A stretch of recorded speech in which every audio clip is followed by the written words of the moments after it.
এই ক্লায়েন্ট আপুটার প্রতিবার একটা আবদারই থাকে আমার কাছে, আপু কেকের মধ্যে চকলেটের পরিমাণ কিন্তু অনেক বেশি দিবেন, কেকটা যেন অনেক বেশি চকলেটই হয়, উপরে নিচে যেন অনেক অনেক চকলেট থাকে।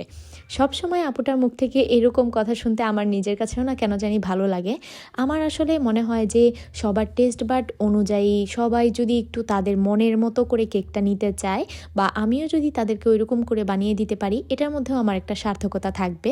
তাই প্রতিবারই চেষ্টা করি আপুর মন মতো করে সুন্দর করে কেকটা বানিয়ে দিতে।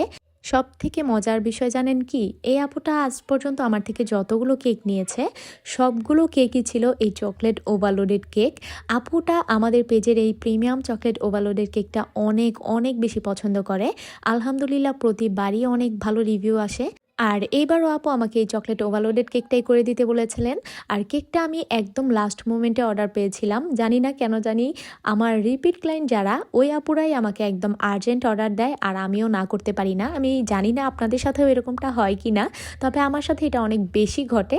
আজকের এই কেকটা কিন্তু আমার ক্লায়েন্ট আপু তার আম্মু আব্বুর অ্যানিভার্সারি উপলক্ষে নিয়েছিলেন। আমার কাছে খুবই ভালো লাগে। আপুটা না আবার মানে আমার সাথে যখন ফোনে কথা বলছিল তখন আপুটার আম্মুকে জিজ্ঞেস করছিল যে আম্মু তোমাদের অ্যানিভার্সারির জন্য কত বছর হলো। তো আন্টিও আবার ওপাশ থেকে বলছিল যে 29 বছর। তো আমার এটা শুনে খুবই ভালো লেগেছে। আর যাই হোক, এই যে দেখতেই পেয়েছেন আমি এখানে আজকের কেকটা অনেক বেশি চকোলেটি করার চেষ্টা করেছি। অনেকগুলো চকলেট চিপস দিয়েছি। আমাদের কেকের যে ক্রিমটা মানে চকলেট ক্রিমটা, এটা কিন্তু ফুললি চকলেট দিয়ে রেডি করা হয়। এটার মধ্যে কোনো ধরনের কোকো পাউডার বা কোনো ধরনের যে ইমালশন, চকলেট ইমালশন, এগুলো ব্যবহার করা হয় না। আর এই কারণেই হয়তো বা আলহামদুলিল্লাহ আমাদের রিপিট ক্লায়েন্টের সংখ্যা অনেক বেশি আপনাদের দোয়ায়।